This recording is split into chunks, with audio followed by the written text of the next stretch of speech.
Good morning. How are you?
All right, we'll go ahead and get started. I think glad everybody's here. On Wednesday night, we made the turn to the second half of the book. And I want to go back and, for the benefit of those who were not able to be here on Wednesday, set up for a few minutes here the chapters 40 to 66. And I tried to key in on Wednesday, on some of the important features so you can understand the flow of thought in this section. It's very different, really, from what we've seen in the first 39 chapters. Of course, the book is broken into these two sections where you deal mainly with condemnation or judgment in 1 to 39, and we talked about all of that. It becomes somewhat redundant, of course, because you're dealing with just one nation after the next, and very specific information is given. And it ends in exile. That's where all of this is headed. It goes to exile. And yet, throughout, there's some glimmers of hope in 1 to 39. We try to emphasize that, whether we're talking about the promise of a kingdom, the promise of a branch, the promise of a remnant. God's still planning to do something, but it ends in exile. And but there's going to be a renewal. And the questions become, well, what is that renewal about? And those questions don't go away. You know, they're going to persist throughout the exile, I would imagine, and continue. And ultimately, we know, because of where we are in our position, that this renewal is all about the Messiah. It's all about Jesus. And that's how Matthew sets up his account of the Messiah. This key text here in Matthew 1 and verse 17. It tells us the generations from Abraham to David are 14 generations, from David to the deportation to Babylon, 14 generations, and from the deportation to Babylon to the Christ, 14 generations. So, and then he continues to use Isaiah to explain Jesus to us in this text. So that's where the renewal ultimately is going to, it ultimately points toward. We've dealt with 1 to 39. 40 to 46 is broken up mainly into three sections. And if you notice these three sections, then it makes for a easier read. You can begin to see the flow of thought. And, if you look at all of this, the whole book is really broken up into about 8 sections. It varies depending on who does that, but about 8 sections. So 40 to 48 is about hope. It's about hope and a trial. There's a trial. You can think of it in those terms, and I think that's a fairly accurate way to describe what goes on. So if you started reading, you know that there's this contrast that is drawn between God and between idols. And as I said Wednesday, Isaiah is not just giving us a pros and cons list. So God is real and idols are nothing. We can come to that conclusion pretty quickly. But there's an important reason why he's spending time to make the distinction between the two. 49 to 55, God sends His servant, and we've said that Isaiah uses the idea of servant. That's an important term, and the question always is, well, who is the servant of Yahweh? Is it the Messiah? Is it Israel, or is it someone else? And the answer is yes. It's all of that. The servant is Israel, the servant is the Messiah, and the servant is, well, not old Israel, but a new Israel that's formed through what the Messiah is going to accomplish. So God sends His servant to be a light to the nations. And we've spent a good bit of time in the first half talking about the nations, and we even went into a little history of the nations. Well, why does God care so much about the nations? Very basically, God cares about humans for reasons that we talked about just a few minutes ago. So the Messiah ultimately is going to do what Israel failed to do. Right? Israel is supposed to be the light of the world, but they fail continually. And so the question is, well, how can God be faithful to the promises He made to Abraham if the people that He chose to work through have failed Him? What can He do?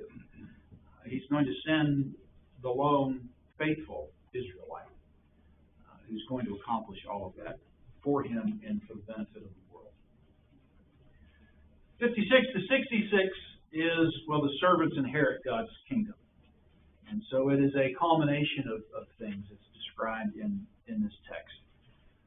I do want you to appreciate, and I think you will, most of you probably already do, appreciate the significance of this text. 40 to 66 is huge. It's huge. And there is not a text in the Bible like this. And it has profound meaning for us because we are on the other side of much of it. There's still some things that have been promised to the future, of course. But in terms of understanding and knowing the Messiah and what this focus is all about and how it's fulfilled, there's just nothing like it.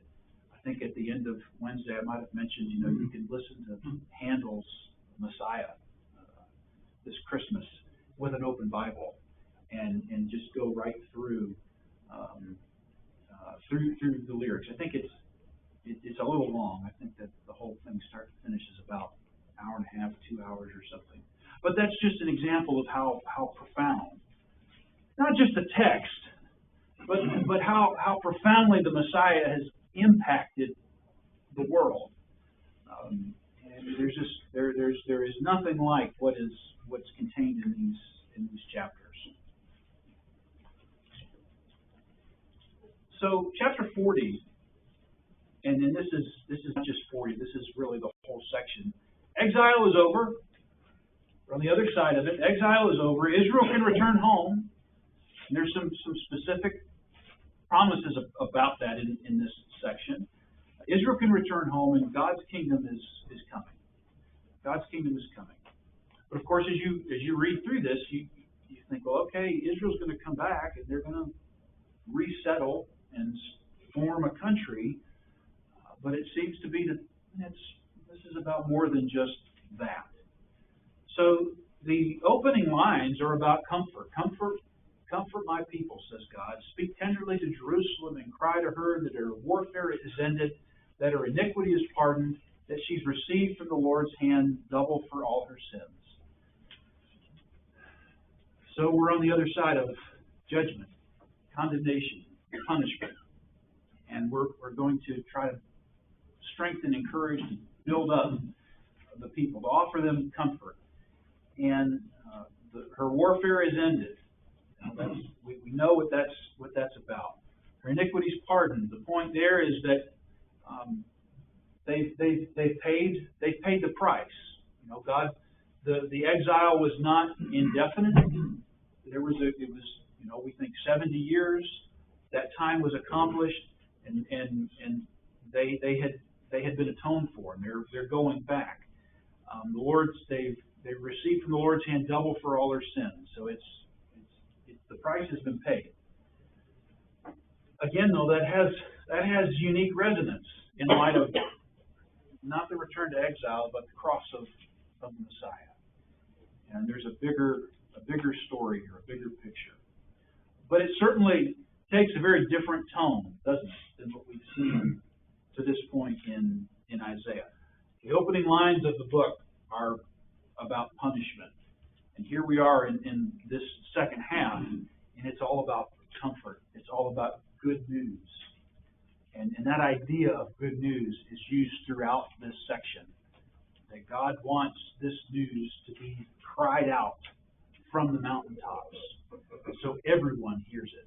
Everyone knows what He has done through the Messiah. Then we talked about this voice in the wilderness, and again we look at that and we know just exactly what it's talking about. That connection is made for us in the Gospels. But if you just read this in terms of the people who received it, who is this voice? A voice cries in the wilderness, prepare the way of the Lord, make straight in the desert a highway for our God. Every valley shall be lifted up, every mountain shall be made low, and the uneven ground shall become level, and the rough places a plain, and the glory of the Lord shall be revealed, and all flesh shall see it together, for the mouth of the Lord has spoken it. What is that about? John the Baptist. Well, yeah, right. We know it's about John the Baptist, but if you're reading this, the people who received it, you've got questions about who the branch is, who the shoot is, and let alone the cousin of the branch. It wouldn't even begin to occur to you what he's getting at. But I think it's fair to say we could conclude that there's something overwhelmingly good that's coming. That's the news. In the wilderness, prepare the way. Okay? For the Jews, the wilderness has meaning, doesn't it? What happened in the wilderness? They were free. Well, they had been freed, but what happened in the wilderness?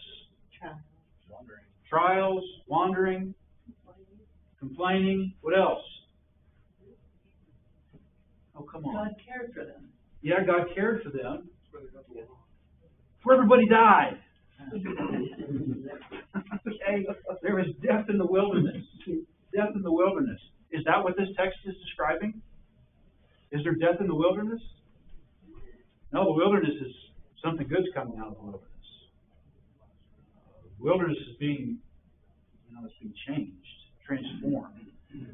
So God is going to do something good. He's going to say later on, God's going to do something new.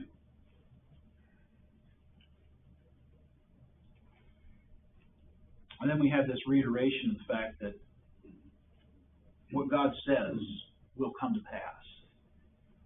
Now, that point was made many times over in the first half of the book with reference to judgment. Right? Bad things are coming, and there's nothing anybody can do to alter, stop, prevent it from happening. Here, that point is made from a very positive perspective.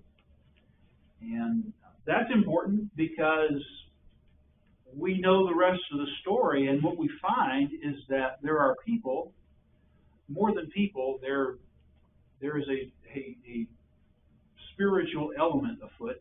There is spiritual warfare that's going on that is trying to stop this from happening. Trying to stop God from accomplishing the salvation of the world through the Messiah. Here he's saying, no, it's not going to stop because I've spoken it. And of course, God ultimately is going to have the final say. Yeah. Just like it says in verse 8, the grass withered, the flower fadeth, but the word of God shall last forever. Yeah. It's a great passage. Peter quotes it, right? Yeah. Like that. That's why we can have confidence in what God has spoken. And of course, in the New Testament, Paul explains how, like in 1 Corinthians, he explains how had the kings of the earth known what they were doing, they wouldn't have killed the Lord of glory. So God was faithful to His word, and that's what He's doing with Israel. Right? Promises have been made, and despite the wreckage of humanity, He's going to be able to fulfill them, to bring something good out of the mess. Now, in verse 27, this was a key passage to understanding 40 to 47. This is a key text. Why do you say, O Jacob, and speak, O Israel, my way is hidden from the Lord, and my right hand is disregarded by my God? So this is the criticism that God is making against Israel. Here's His charge, and you can, and this will come up again. You can read more there, but I've kind of put it this way that gets to Israel's problem. Maybe the gods of Babylon are greater than Yahweh.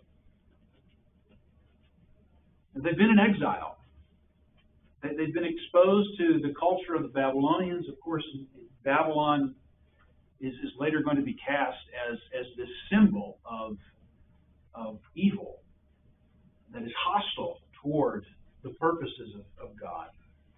So Israel, having been exposed to that, having questions about why we've gone through what we've gone through, maybe the gods of Babylon are greater than Yahweh.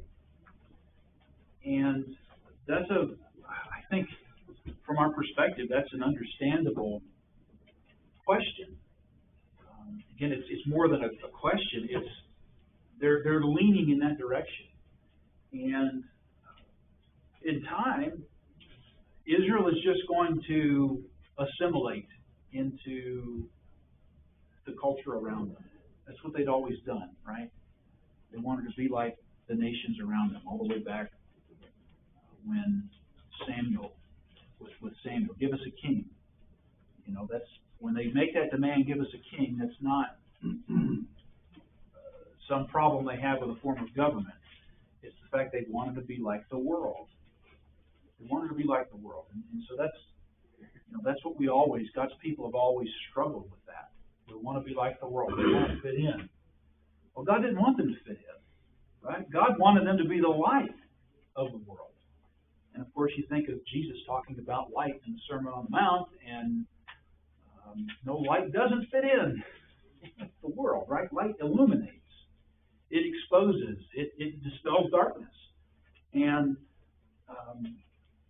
so God's concerned with Israel going back to this mindset. And that's what happens. And we mentioned on Wednesday, you think of the time, after the exile, the time leading up to when the Messiah comes, you have 400 years, 430 years, and a lot of bad things develop. They become, the Greek-Roman culture.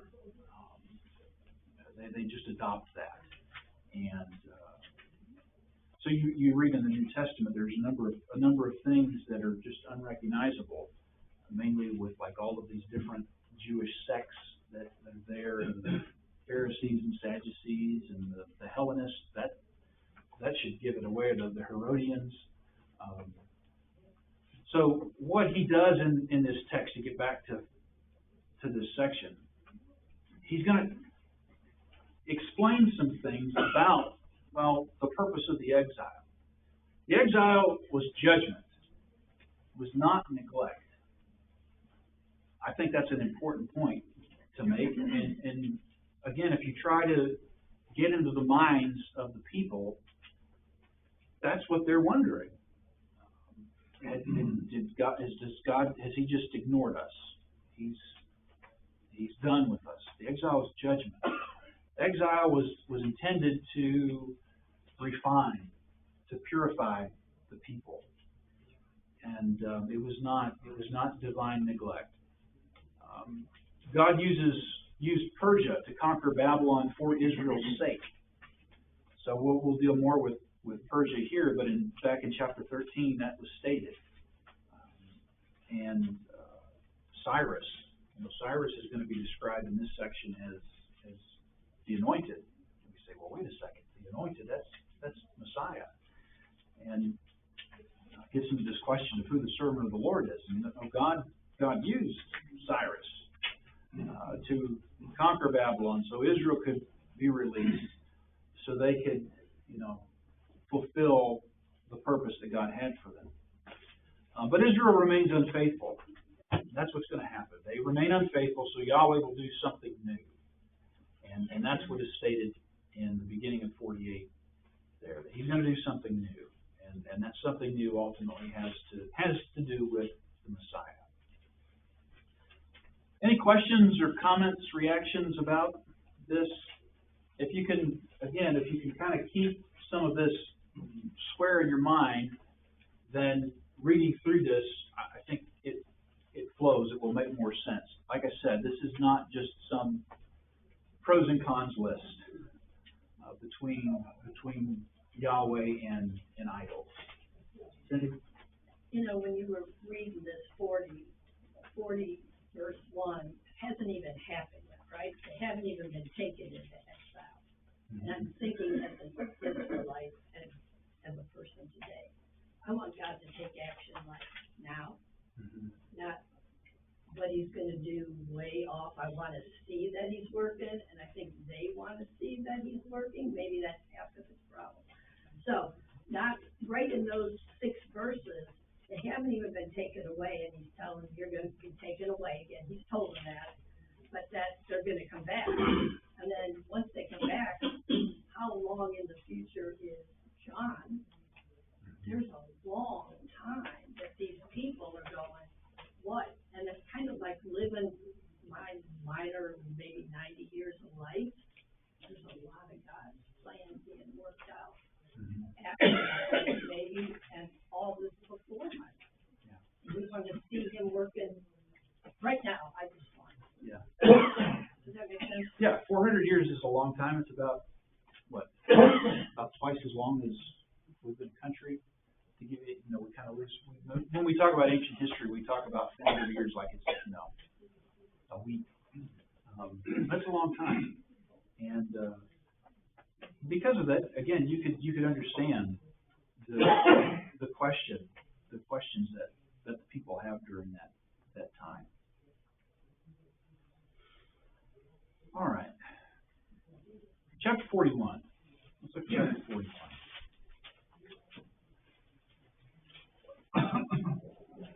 So, God calls the nations to be calm when Persia conquers Babylon. And he focuses on their reaction to what's going to happen. So he says, listen to me in silence, O coastlands. Let the peoples renew their strength. Let them approach, then let them speak. Let us not draw near for judgment. Who stirred up one from the east, whom victory meets at every step? He gives up nations before him, so that he tramples kings underfoot. He makes them like dust with his sword, like driven stubble with his bow. He pursues them and passes on safely. By paths his feet have not trod. Who has performed and done this, calling the generations from the beginning? I, the Lord, the first with the last. I am he. The descriptions of the Lord here in this text sound like descriptions that you have given in Revelation. I'm the first and the last, the Alpha and Omega. There's some consistency there. So he calls on the nations to be calm when Persia will conquer Babylon, but instead the nations are afraid, and they continue in idolatry. So God wants the nations to know that He is the true and living God, and that's not what's going to happen. The coastlands in verse 5, it says, have seen and are afraid. The ends of the earth tremble. They've drawn near and come. Everyone helps his neighbor and says to his brother, be strong. The craftsman strengthens the goldsmith, and he who smooths with the hammer him who will strike the anvil, saying of the soldering, it is good. And they strengthen it with nails so that it cannot be moved. So that's going to be their reaction. He describes them, they're just making more idols.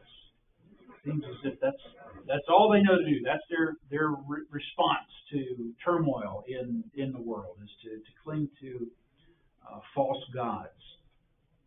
Then God invites Israel to have faith, namely in much of the rest of the chapter. He invites Israel just like He invites the nations to trust Him and to have faith. But ultimately, God puts Israel and the idols on trial in what is described here, beginning in verse 21. So He says, set forth your case, says the Lord. Set forth your case. That's why I would say you're seeing Isaiah put them on trial. Make a defense for yourself. And this kind of thing happens throughout the Bible at times, where it's as if someone is being put on trial. And so that's what's going to happen here. Bring forth your proofs, says the King of Jacob. Let them bring them and tell us what is to happen. Tell us the former things, what they are, that we may consider them, that we may know their outcome, or declare to us things to come. Tell us what is to come hereafter, that we may know that you are gods. Do good or do harm, that we may be dismayed and terrified. Behold, you're nothing. Your work is less than nothing. An abomination is he who chooses you. Now,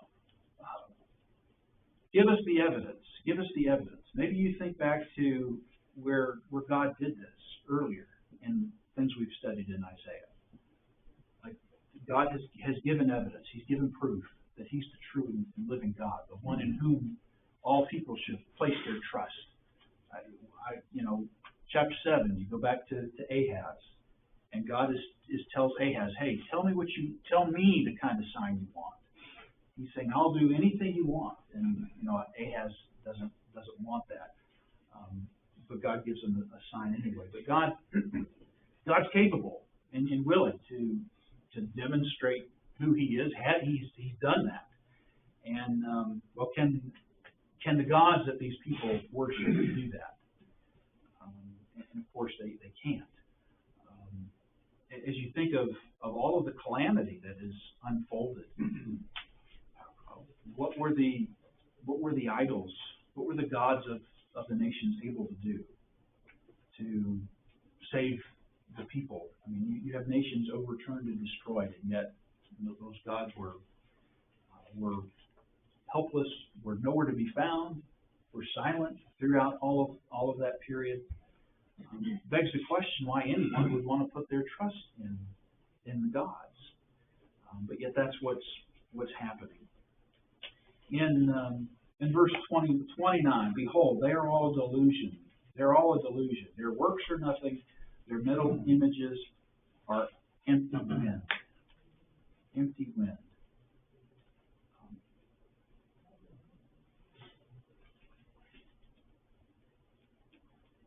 When you read some of these rebukes and descriptions that are given of the idols, often we're reading through that and we kind of consign all of that to the ancient world. We don't relate to idolatry in the way that. So don't think that that's just consigned to ancient history. Secondly, though, idolatry basically it shows the things in which we put our trust, and from that perspective, we can relate to that because we struggle with misplaced trust. And what this text tells us in verse 29 is that we're going to put our trust or seek fulfillment, and that's often what we do. We're looking for meaning in things that are not God, and we're delusional. Right? We're delusional if we think that the gods of money, power, and sex can fulfill us, and that's kind of how idolatry breaks down. And idol worship, when we serve the gods of money, power, and sex, idol worship is expressed through sin. It doesn't have to be expressed necessarily going to a temple. It can be, and it happens. For us, though, it's through sin primarily that it's expressed. And what we need to know is that, well, we're never going to find what we're looking for. We will just descend deeper into this bottomless, dark pit. And when all the time, we don't have to experience that. Because what true and living God seeks to provide is fulfillment and meaning and purpose. And again, if you go to Genesis, you see all of that described. We were not an afterthought. We were not just created to, well, we'll make them and we'll make humans and see what happens. There's intent in design and purpose for us.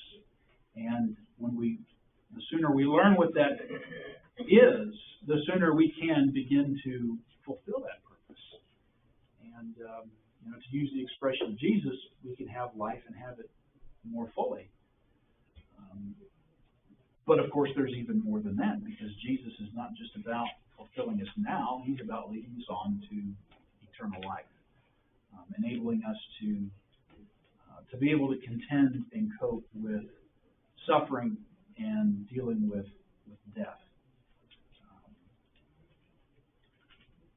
So the point is, we need to relate to these prohibitions of idolatry, and pay very careful attention to the emptiness that's keyed in on. Anything you'd like to add about that? I'm thinking of the word trust, and it's really hard to only trust in God if we want to trust in people. Mm-hmm. Most people will let you down. I mean, not on purpose, not intentionally, maybe so. But I was looking back in my thing, trust, and it even says in Micah 7:5, do not trust in a friend. Yes, that's a big discussion, but you know where I'm pointing. It's only in God you can trust. Mm-hmm.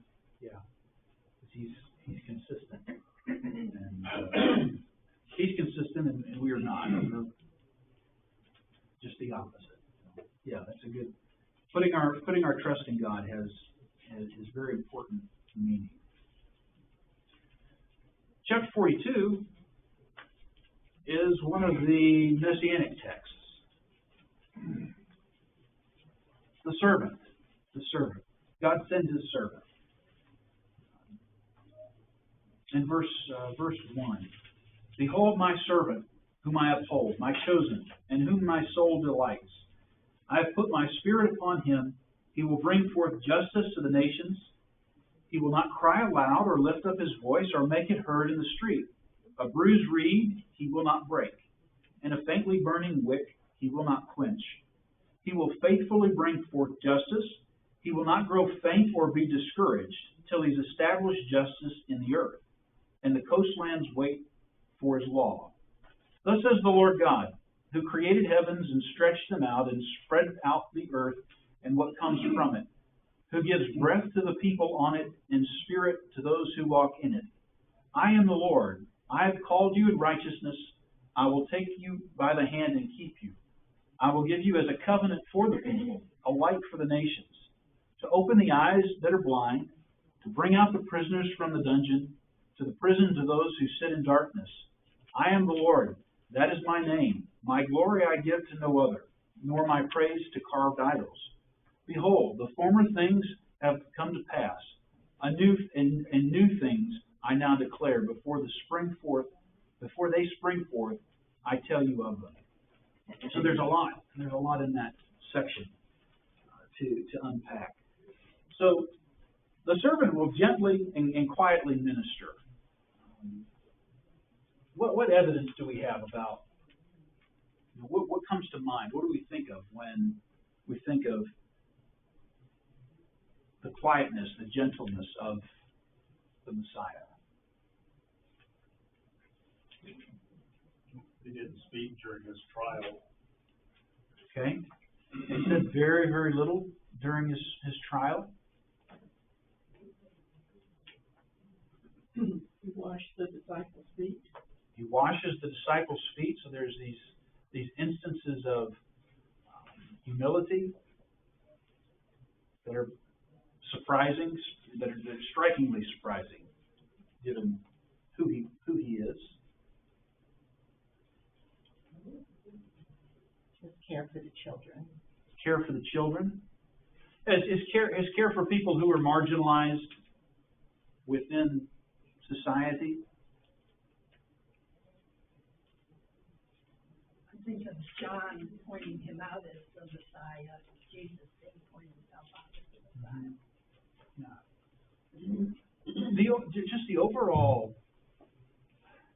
Just the overall story of him is one that is kind of quiet. You think of Jesus' mother at the wedding reception in Cana. Hey, when are you going to start this thing? And there's doesn't seem to be any sense of urgency. It's just not what was expected. Just generally very, very quiet. Over and over again, Jesus would do something and he'd say, "Hey, don't tell anybody." I mean, and some of it I think is kind of funny. When he heals a deaf mute and tells a deaf mute, "Hey, don't tell anybody." Imagine that man, just never stopped talking after he was. But there's much of what happens is just a response to what he's doing. He's not advertising. When you have all people from the surrounding areas, they're coming. They've heard about a man who can heal, and they're coming to see him. He's just quietly going about his work. Then when you think of the end of things is trial and crucifixion. There's no resistance. He doesn't say much at his trial, and that's how Peter would later explain him. That's how he's described in the middle section of Isaiah. Just like a lamb led to the slaughter, he doesn't open his mouth, and you get a sense of this, that he's just quietly and gently going to minister. In verse 4, the point is made that he's going to be faithful. He's going to be faithful. He will not grow faint or be discouraged. That is the problem of Israel. They have grown faint. They are weary. They are discouraged. Some of the iconic lines, right, of the 41st chapter about, in time, people aren't going to be weary. They're not going to grow faint. They'll mount up with wings like eagles and be renewed because of him. But he is going to be faithful to his Father, is the point. That's not saying Jesus never had a bad day. He had bad days. Okay, we're given some very intimate windows into times in his life that were not easy. There very little easy about his life. Don't misconstrue that he just never had a bad day. The point is he's faithful to his Father, and that's demonstrated in clearly when he's praying in Gethsemane. He doesn't want to die.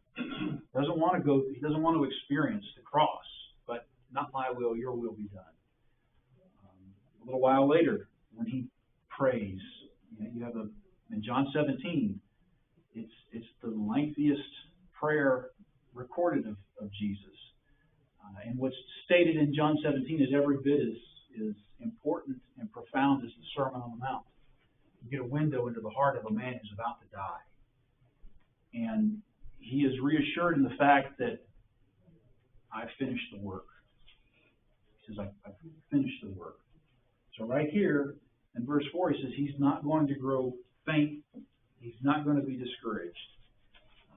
He's going to be faithful. And because of that, then not just Israel, but the nations as well will be able to have salvation. Verses 5 to 9 are making this point that God will finish his work through the servant. He's going to finish the work through the servant. I want you to notice verse 5 here. Thus says God the Lord, who created heavens and stretched them out, who spread out the earth and what comes from it, who gives breath to the people on it and spirit to those who walk on it. That's significant. That's significant because that's what happened when God made humans.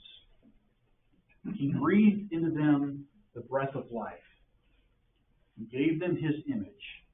You realize that the idols, if you've ever seen these, I should have put one in the PowerPoint. Have you ever seen one of these figurines? They usually have an open mouth and arms like this.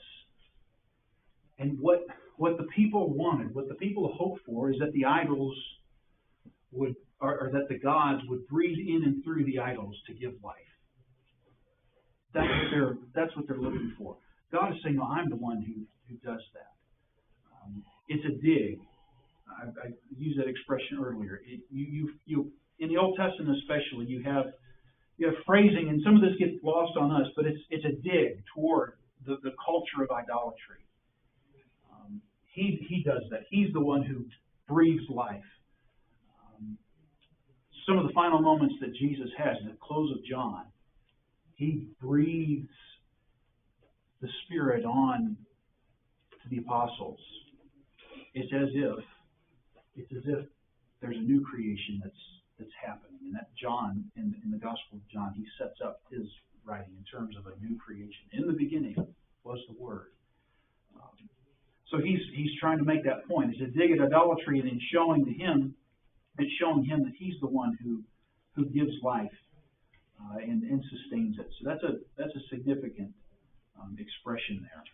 But the point is that God's going to finish his work through this special servant. That's how he's going to be faithful to the promises that were made to Abraham. Then the rest of the chapter here is, he says he's going to do something new in verse 9. He's going to do something new. And so new things demand a new song. And so in verses 10 to 13, we have this new song. Here again, songs are a feature of Isaiah. And some of the songs are not happy songs, right? Here is a new song. Sing to the Lord a new song, he says in verse 10. His praise from the end of the earth. You who go down to the sea and all that fill it, the coastlands and all their inhabitants. Let the desert and its cities lift up their voice, the villages that Kedar inhabits. Let the inhabitants of Selah sing for joy. Let them shout from the top of the mountains. Let them give glory to the Lord and declare his praise to the coastlands. The Lord goes out like a mighty man, like a man of war. He stirs up his zeal. He cries out. He shouts aloud. He shows himself mighty against his foes. God doesn't work in secret. Some of these places were referenced in the first part of the book where judgment came upon them. And now news is going out inviting them to be part of this new thing that God is doing for the world. 14 to 17, this connects back to the overall problem of Israel and their doubt. God's held his peace during the exile. I think Amos is the one who makes that point very clear.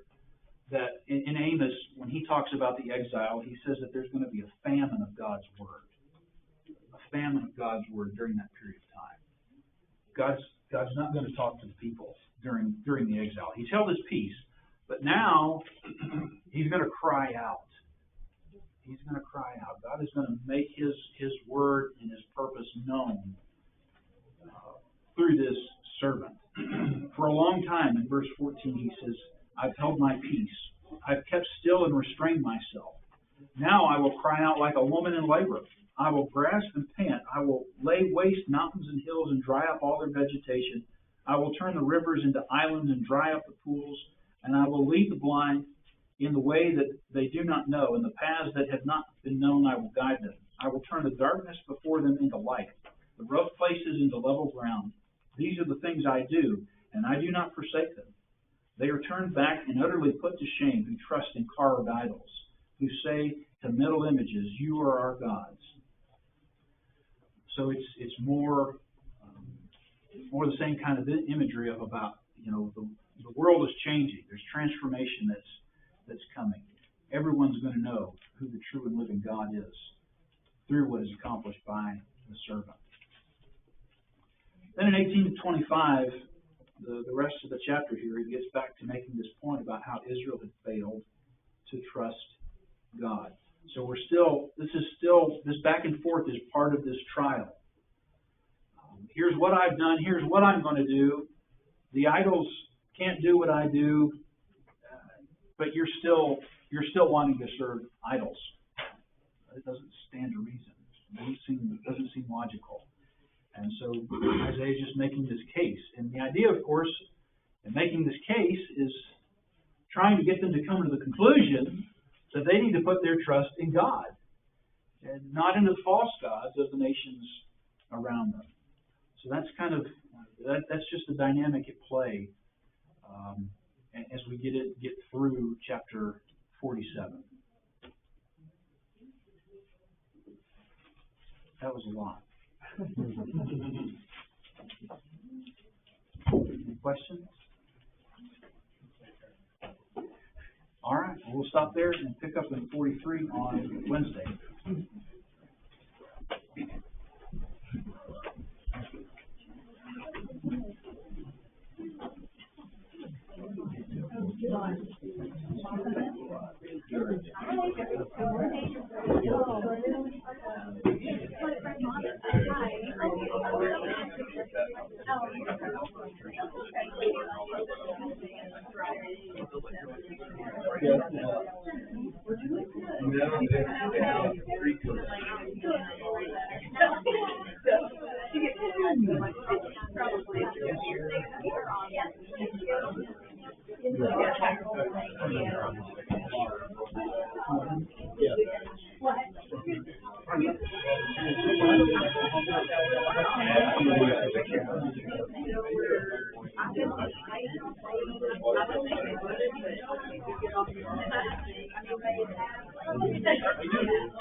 Have you been in the South? No, we've been.